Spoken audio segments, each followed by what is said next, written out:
Later today, Maryland enters stage 2 on the road to recovery. Great news for non-essential businesses, which will open months after being forced to close because of the coronavirus. This big step comes as the number of cases in our state nears 56,000. The other key numbers are steady.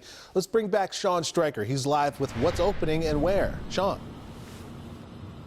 What's going on, Max? Well, the areas that will be entering stage 2 include Anne Arundel, Howard, Harford, Cecil, Carroll, and Baltimore counties. The wild card is Baltimore City.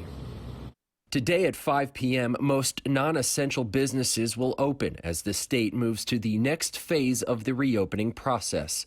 Baltimore County's executive says he's among those moving to phase 2 and believes a patchwork of different regulations statewide is not productive. We know that a patchwork approach has put businesses on an uneven playing field, and we know that the public health benefits have been muted by having differing approaches in different jurisdictions across our state.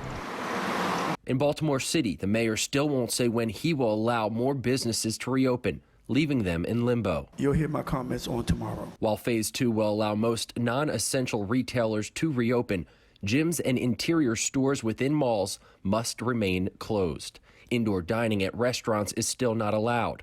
Tattoo parlors and other personal service businesses will be able to open at 50% capacity by appointment only. The virus is still there, and it's still out there, and until we get a vaccine, we're going to have to be vigilant. No recent domestic travels. Baltimore City did announce a new $12 million program that will hire 300 people to trace the contacts of those exposed to COVID-19, with hiring preferences going to those who live in the city. Having worked to end Ebola, SARS, we are eager to address COVID-19 here in Baltimore. We all know that we're facing an economic crisis as well as a health crisis. This initiative tackles both. Now, the percentage of people that are testing positive for COVID-19 is below 9% in our state. And again, Mayor Young will address the city regarding restrictions later today. Reporting live from the Inner Harbor, I'm Sean Stryker for WJZ.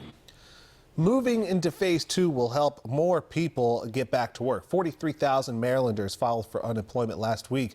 That brings the total number of claims filed since the pandemic started to nearly 704,000. Business owners are thrilled to reopen, but say it's stressful with only 2 days' notice. At Hollywood Tan in Bel Air, Ty Godwin says it's been a challenging last 2 months for business. So Governor Hogan's announcement allowing non-essential business to open their doors is welcomed news. Didn't think this was going to come this soon, so very excited about that. Thank you, Governor Hogan. Godwin says at Hollywood Tan there are typically only 9 people inside his salon at any one time, so social distancing shouldn't be an issue.